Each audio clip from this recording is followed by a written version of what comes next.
I didn't start speaking English until I got to school. I went through my first year of school, first grade, and not even speaking English at all.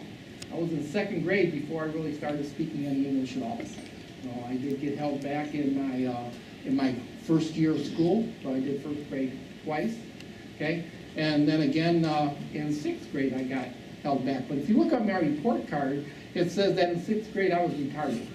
Okay, so I was not able to continue on to the next grade level, so I got held back twice. And that's why I was 19 when I graduated. For me, that's probably a good thing, because being a guy, we mature late, so I had a little more time to mature.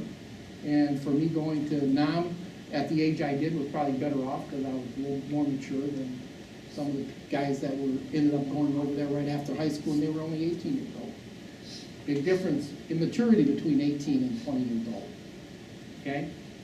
And what I brought with me today, the PowerPoint that I have, I brought with me, it's mostly pictures, okay? And it's pictures to help me stay in track on what I'm doing, okay? So I went into '69, I enlisted, I was supposed to be 101st Airborne. When I enlisted, I told them I wanted to go airborne, but I said, no problem, we'll stick you in airborne, we're gonna put you at Fort Campbell, and you're gonna be with the 101st Airborne Division.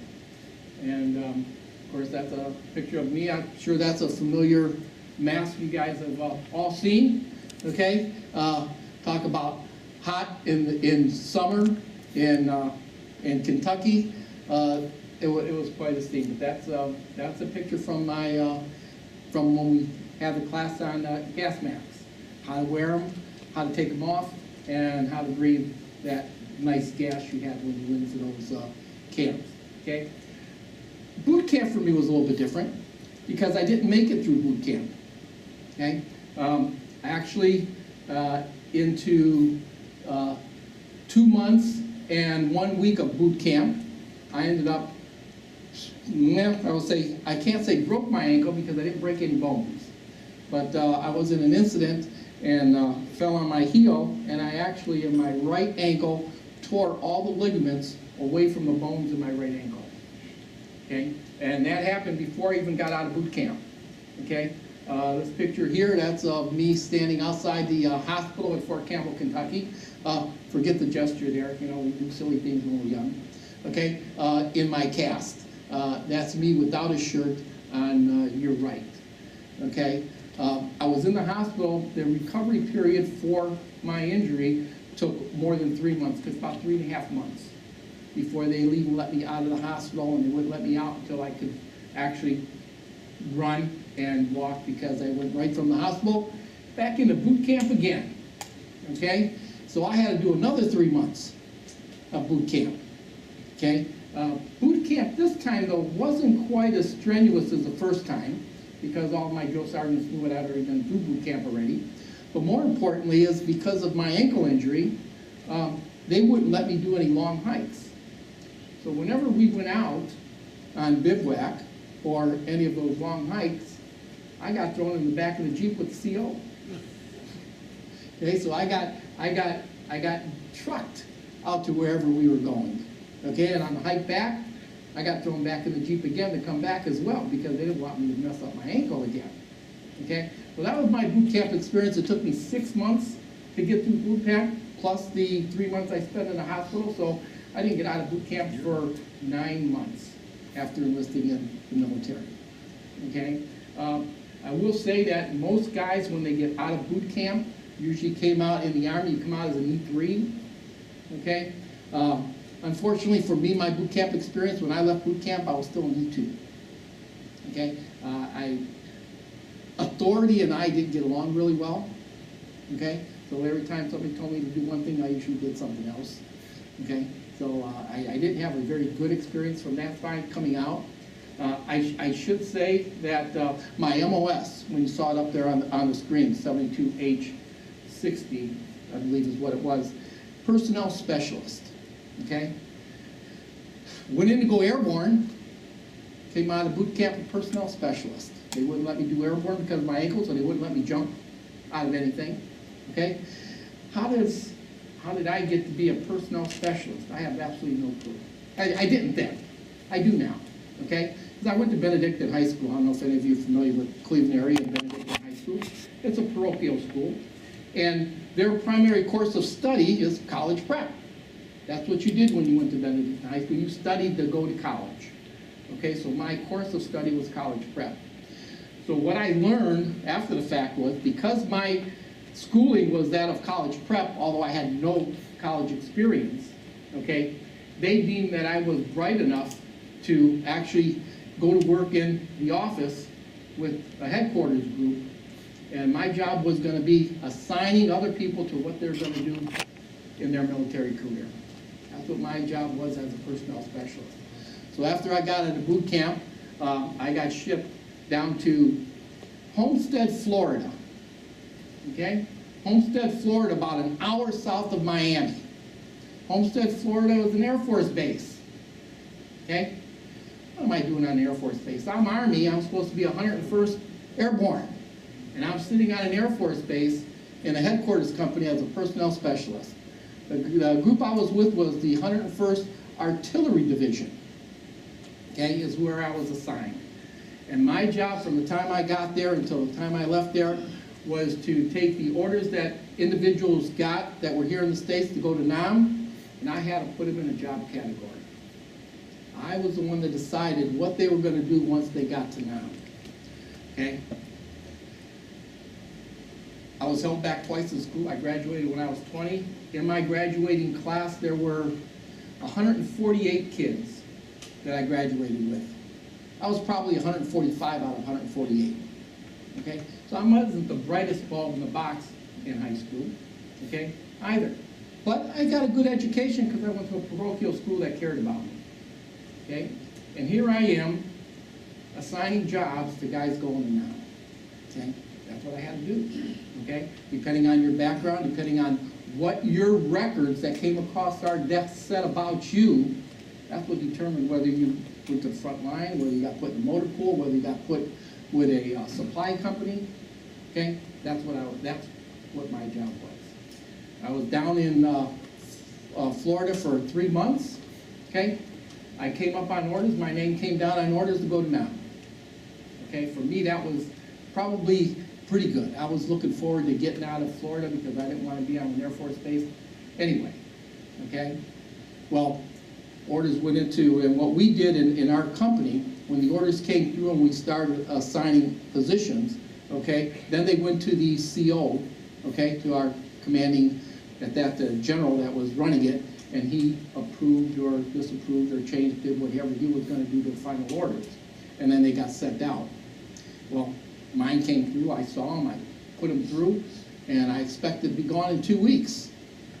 2 weeks later, I'm still there. I went into my CO's office and I says, I don't understand why I'm still here because I came on orders 2 weeks ago. I should have been gone. He says, nah, you're not going anywhere. You're staying here. I took your name off. You're staying here. You're too valuable to what we do. Okay, I'm valuable to somebody? That took me by surprise, but he wouldn't let me leave. Okay, so I was there. And I was there 3 months later. I came down in orders again. Same thing. I expected to be gone. 2 weeks after I came down on orders, I'm still there again. Man, this just can't be right. Now, in the meantime, keep in mind, I'm Army. I'm on an Air Force base. For an Army enlisted guy on an Air Force base, not a whole lot to do. Okay? About the only thing to do in my particular case, the only club on base was the officers club. You know, Air Force Officers Club. So since it was the only thing to do, I figured, I'll get out of uniform and get into civvies and just go into the officers club and see if they let me in. So they let me in. You know, they never checked anything at the door, so I went in. And things were pretty good until I happened at that time to be a pretty good pool player, and I took some money from one of the Air Force captains, and he didn't know who I was, so he looked in and found out I was Army, so I ended up getting busted for being an Army guy in an Air Force Officers Club. So I lost rank, okay, being there. So after I got there, I finally got to an E3, okay. I was there 4.5 months, got busted back down to an E2, okay. So we're there, then you know, it's good duty, it's good, it wasn't hard work, and I had to deal with, I'm sending guys over to Nam, okay, this is where I should be, this is where I wanted to be, and I'm going to get there. He says, your name didn't come across my desk. I must have got lost someplace, sir. But you and I both know I need to get out of here. I've been here almost a year now, okay, 9 months, and I'm still in E2. I need to get out of here. Okay, so he didn't take my name off the list. He says, fine, you really want to go? You want to go that bad? He said, fine, you can go. And he gave me a promotion to an E3 before I left. Okay, so that's how I got to NAM. I got to NAM almost a year and a half after I enlisted. Okay, and he did my job assignment, though. He didn't let me do my own job assignment. And he ended up assigning me as a company clerk to the 38th Engineer Group, okay, in Medina. This particular picture here, that's the 101st Artillery. That's a mobile artillery unit, and it was that particular unit that gave me a 10% disability for my hearing. Because the way those things were fired, there's a control panel on the left side of those units, and you got to go up there and press the button, okay, to fire them. You got to be right next to them, okay?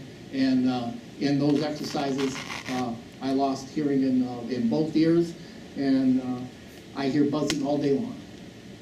But that's okay because it goes with the territory. When you're in the military, you're not fortunate enough to get to decide what you do sometimes, okay? You do a job. You're assigned a job, you go and you do it.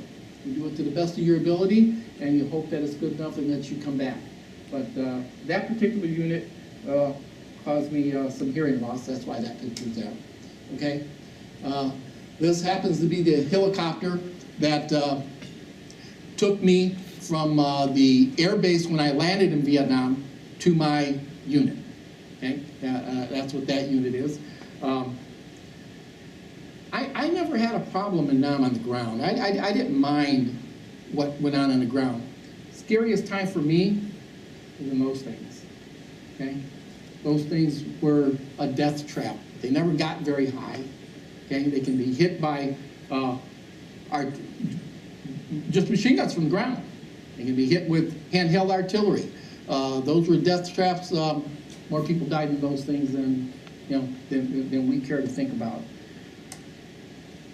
This here, this is, I used to know the name of this river, and this is a river that ran right past our base. I was stationed in a town called Ben Toi, Vietnam, which is probably closest big city to where Ben Toi was Can Tho, Vietnam. This was about in the middle of the country, okay, where the river ran through, and I was stationed with the 38th, I gotta read it, I keep forgetting.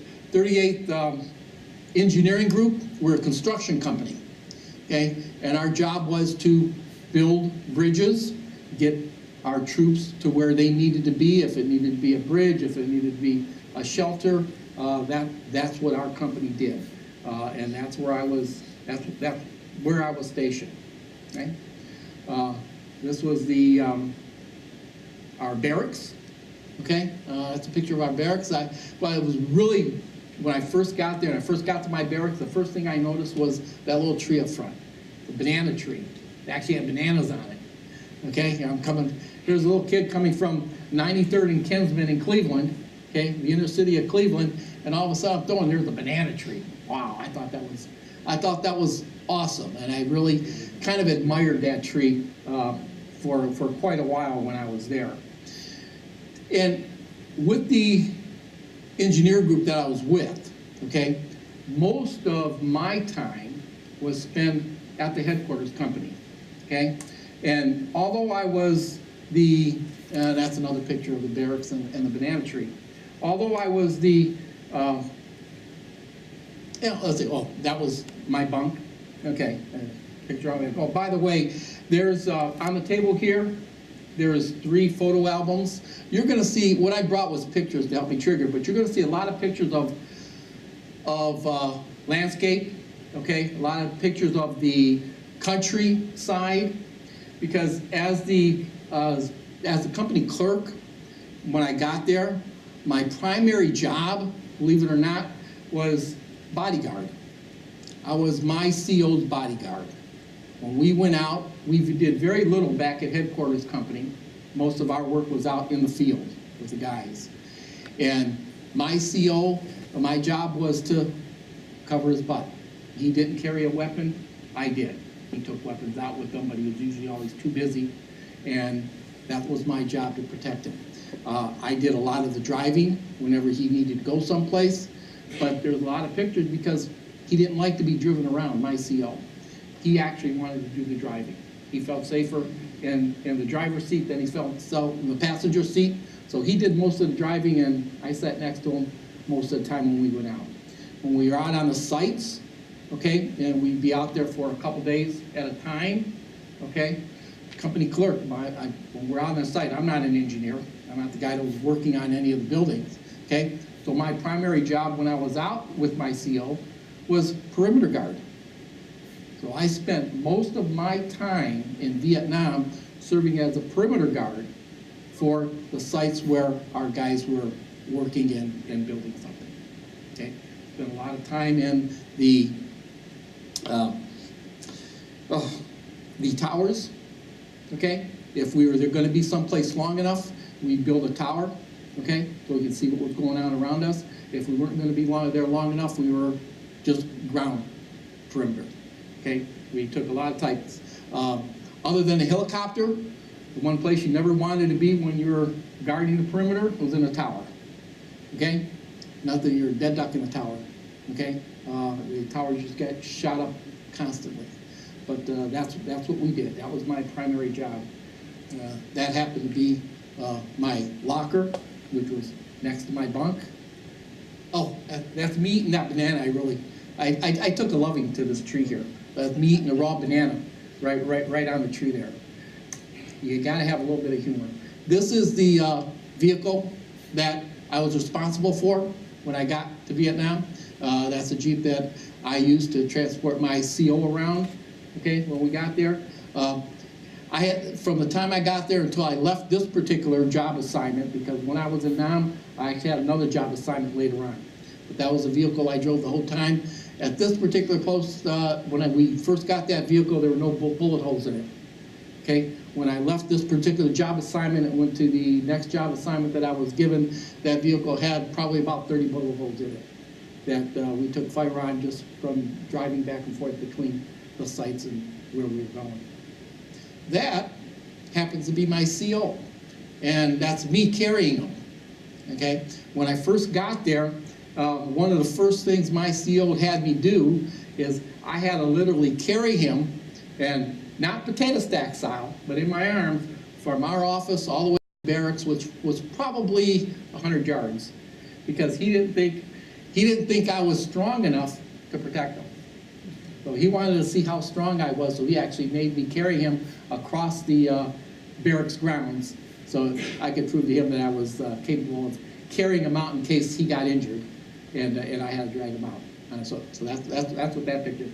And that was the very first day I got to camp, okay? And occasionally we actually did some paperwork. That's me going over a supply list with one of our supply guys on what we needed for one of the projects that we were going to be working on.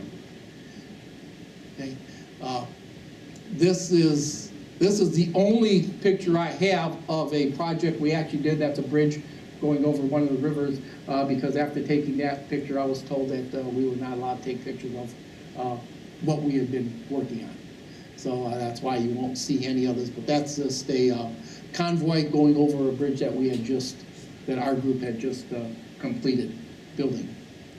This picture here, this is our, again, over headquarters company. That's just one of the entrances to our company, getting into that particular site. This happens to be this a little building. It doesn't look like much. It's a little water hole. They used to, their water buffalo used to go in there and drink out of that water hole.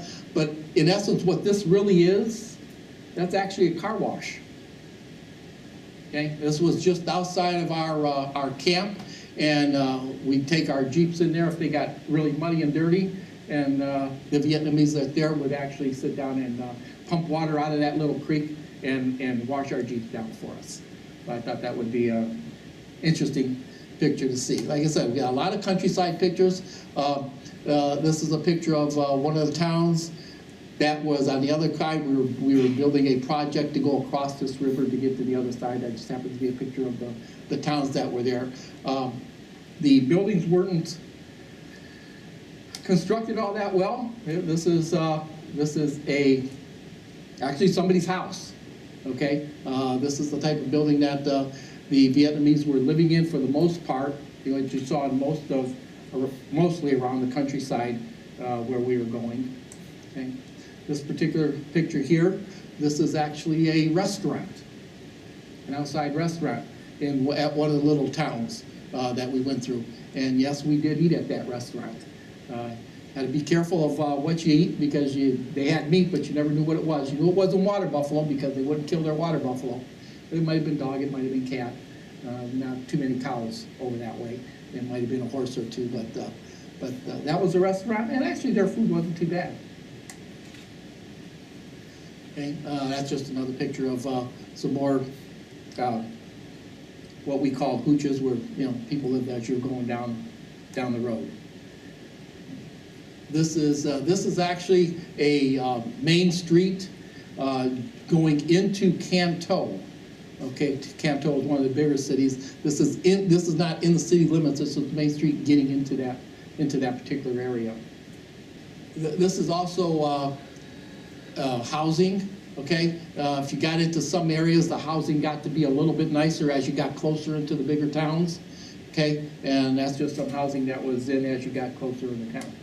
Okay, and it was, to my surprise, of course, I was a young kid from Cleveland, but when I got there and actually saw a gas station, I was, oh wow, they got gas stations out here.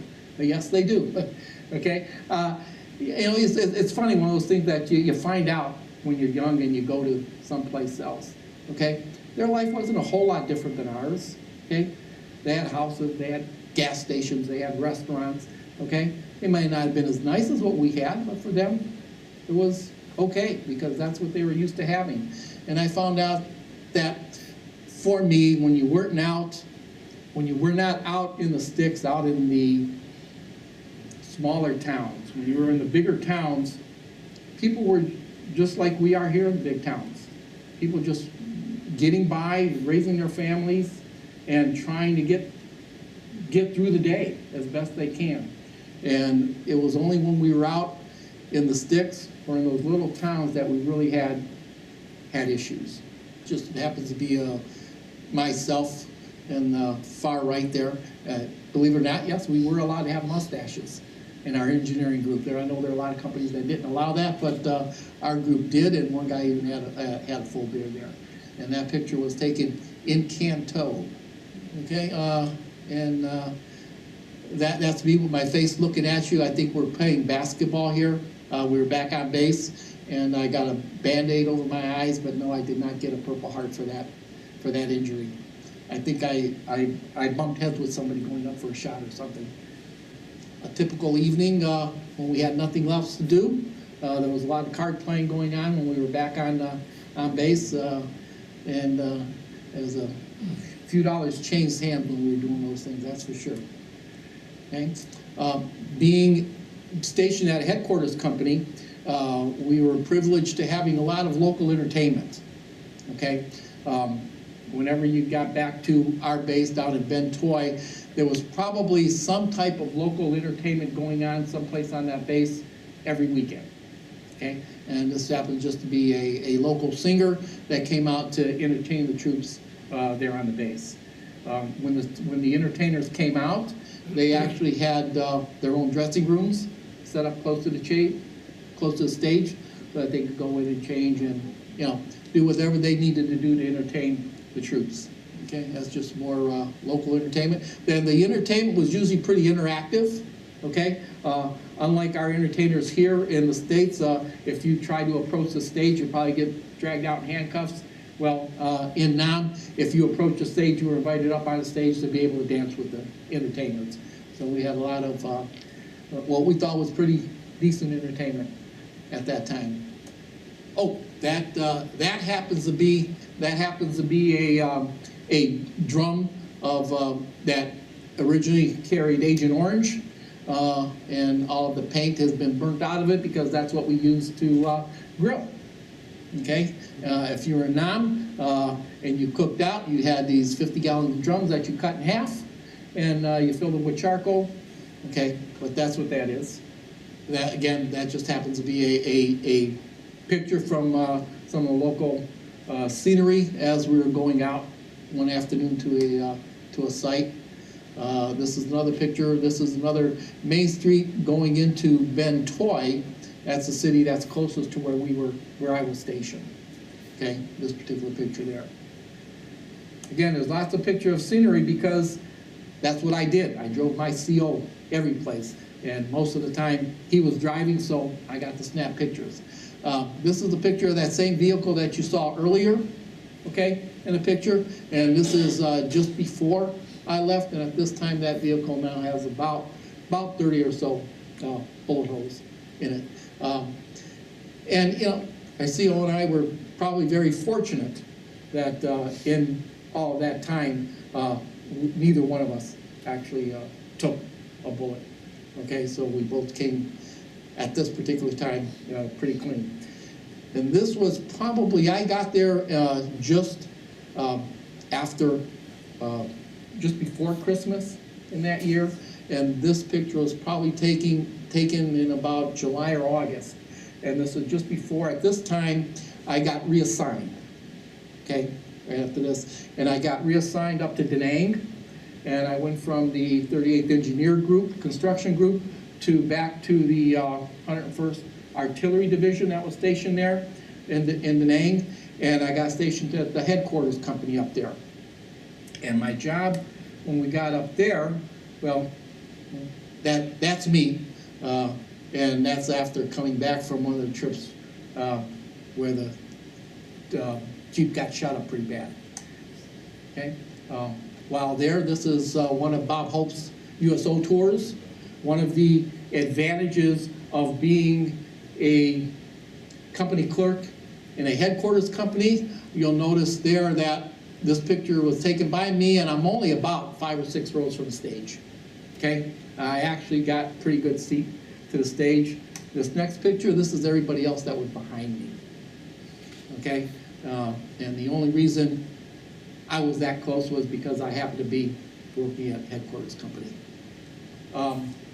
This picture here, when you were in country for a while, if you were of religious background, you were given an option to go on a religious retreat. And since I was Catholic, 6 months in, I was asked if I wanted to take a weekend and go on retreat. And this religious retreat was on the South China Sea is where it was located. Okay, and this is actually a very significant part of my military experience, because at the South China Sea, I actually drowned when I went on that retreat that weekend. Okay, we were out there just relaxing after one of our retreat pieces and doing a little bit of body surfing, and the under 12 just took me and drugged me out. I can, as I can see you sitting here and standing here that day, I actually saw the white light. I saw myself drowning. I was in, and how I got pulled back to shore, I do not know. Okay, all I know is that everything went blank. I was gone, and next thing I know, I'm laying up on the beach, and there's nobody around me. You know, somebody saw I was in distress. Somebody found a way to get out to me. I'm thinking it had to be a group of guys, 1 or 2 guys, because there were other guys on the beach that must have made a chain to reach me, because the undertow, there's no way one guy could have grabbed me. Okay, the undertow would have taken them out too. But that just happens to be the beach that we were on. That's some guys that was there, and that happened to be the room I was in on that particular retreat. And that is actually the spot where I woke up, okay? And everybody was gone, but I was sitting there on the beach. So how I got back, I don't know. But that's what happened to me during that particular retreat. And it changed my life a lot, because I know that today at that time I was 22, okay? I'm 69. I've had 47 years I probably shouldn't have had, okay? Because somebody saw I was in distress and came up and got me. So life has been pretty good for me. Changes your perspective on how you see things, I can tell you that. This particular picture here, this is an orphanage being based on a headquarters company. You have an opportunity to work with locals, which we did. And this particular orphanage was an orphanage for Vietnamese children that were fathered by military men, okay? And these orphans really were shunned by most of the group, okay? And this was not far from our headquarters company, and I got involved with that particular orphanage and helping the kids. We used to have parties for them. We threw a Halloween party for them, we threw a Christmas party for them, we threw birthday parties for them to try and make the kids feel like they belonged someplace. This young lady was the lady in charge of that particular orphanage, okay? And we've got some pictures here of other people there involved. These two ladies were part of the USO group, and they got involved with the orphanage. And between the orphanage, them, and our headquarters company, we were able to do some nice things for the kids, okay? That's one of the parties that we had for the kids. You're going to see a couple of pictures here relating to those events that we had. We used to do a lot of silly things, anything we could do to make the kids laugh, okay? Yeah, I did have one of those goofy hats too. If I'm not mistaken, mine says something like Pepe Le Pew on it. Again, more pictures from the events with the orphanage. Instances where we let the kids actually perform, do some performances themselves. And that particular one there, the orphanage kids were actually performing for the troops on that particular slide that you saw there. And this was a Halloween event that we did for them. We had some yard games out there for them. And I think this was the dinner table that we had for them. I think this was one Thanksgiving, if my memory serves me correct. Yep, that's me with my Pepe Le Pew hat on.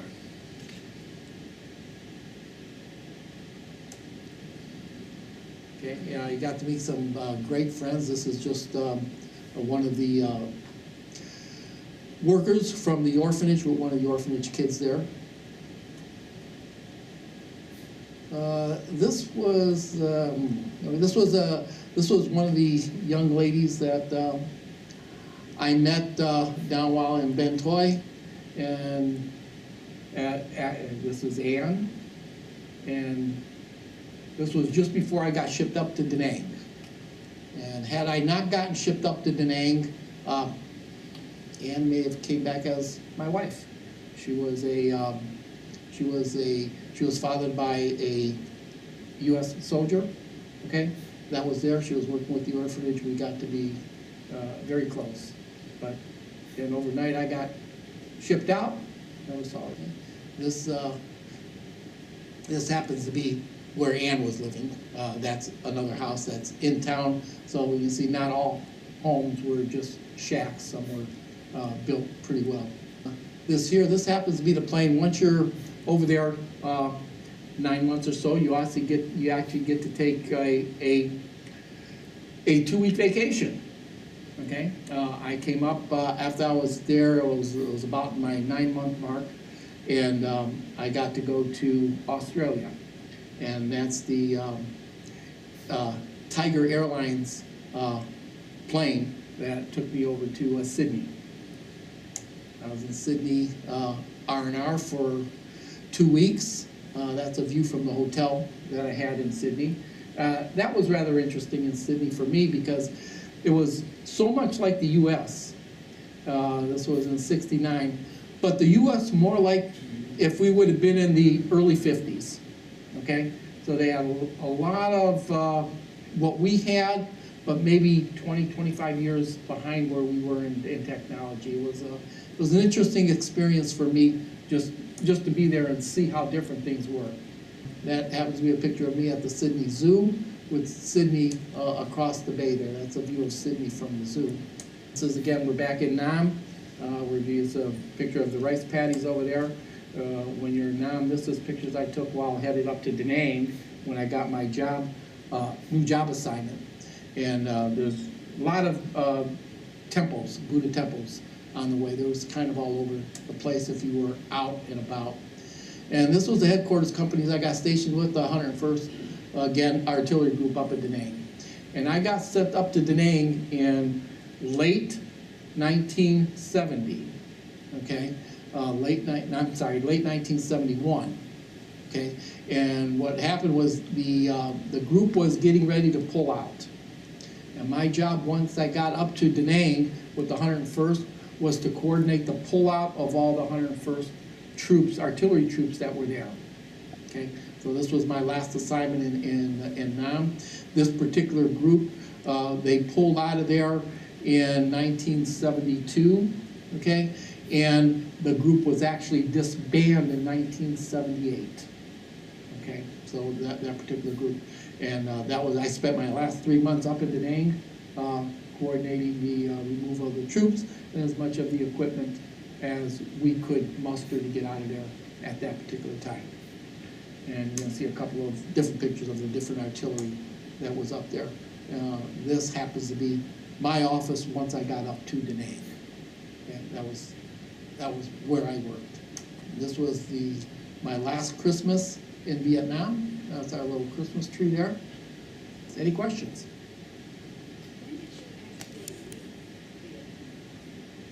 I left Vietnam in January of '72. January, I think it was January 12th of 1972 is when I left Vietnam. Okay. And I came, when I left Nam on, 2 days after I left Nam, I landed in Oakland, California, and 8 hours after landing, I was discharged. Where was the fighting going on? Well, the fighting in Vietnam was going on everywhere, okay? The one picture you saw, that bridge that I had there, my engineer group probably built that bridge 3 times, okay? I mean, it was going on all over, okay? There wasn't any one particular place. Most of the fighting was up around the Da Nang area, which is northern Vietnam. What we had down where I was stationed, okay, is daytime was really not too bad. It's the nights where all the fighting happened. And in our particular case, with the headquarters company we were at, there were many of the locals from Ben Toi.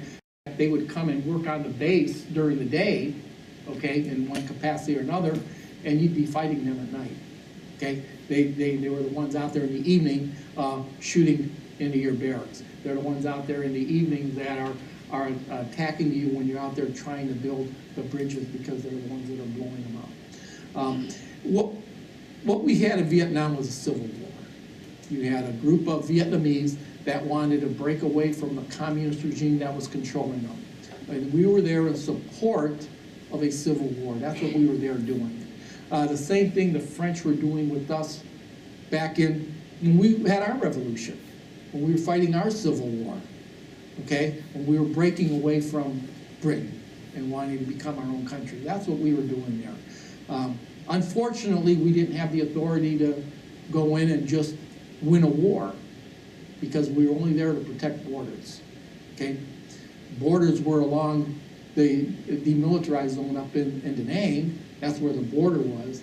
But there were Vietnamese in South Vietnam that didn't want to break away. There were Vietnamese in South Vietnam that wanted their independence, okay? You know, you could walk down the street, you don't know if we're Democrat or Republican, it doesn't make any difference. And in Vietnam, you didn't know if they were for the rebellion or against it, okay? On the South side, the ones that were against breaking away, okay, they still had their lives to live, they still had their families they had to protect, okay? They did that during the day. And then in the evening, they decided that they wanted to help stay communists. So those are the people that you were fighting. There was, where I was at, there was incursions in from troops that came from down north, but they really didn't get that far down south. Our primary issues were with the locals that just didn't want you there. They didn't want your support, they didn't want you there, they didn't think the Civil War was just, and they didn't want the Civil War to happen. So you're fighting, you know, two sides at the same time. A lot of people get killed after that with helping you. Well, I can tell you firsthand, I'm a member of the Vietnam Veterans Group here in Medina. I've only got a couple minutes. But about 5 years ago, we invited a group of ARVN military. Now there's right now in the Cleveland area, on the west side of Cleveland, there's a group of a couple thousand Vietnamese that were brought over later on. And in that group, there's about a dozen individuals that were in the Army that was on our side that we were helping, okay? Once we pulled out, okay, I can tell you because I know from their experience and what they've told us, okay? They were actually able to continue fighting for 2 weeks, and that was it, okay? After 2 weeks, they ran out of ammunition, they ran out of gas, they had nothing to fight with, okay? So the North Vietnamese overran South Vietnamese within 2 weeks after we got pulled out. Everybody that served in the ARVN Army are put in jails, okay, immediately. Hospitals, okay, in South Vietnam were immediately all empty. If you were in a South Vietnamese hospital and you were there because of a military injury, you were just sent home. Okay, there was no further medical help for those guys at all. The officers were, you know, incarcerated, okay, and held in captivity until they were released and allowed to come over to the States. Okay, so yeah, it was from the stories the stories they would tell you, just shake your head. Yeah, we did not do them any favors. Yes.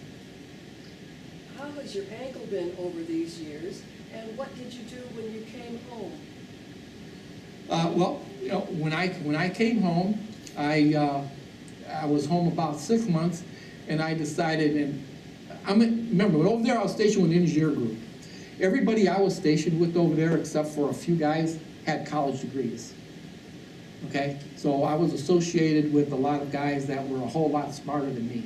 So when I came back, I realized that if I was going to make anything of myself, I had to go to school. And so that's what I did. I enrolled at Kent State, and I got accepted mostly because of my military background, not because of my grades, I can tell you that. And believe it or not, my first year at Kent State, my GPA was a 1.07. I was so bad. But I couldn't read. So to get through my second year, okay, I had to take a Dale Carnegie reading class, and I had to learn to teach myself how to read.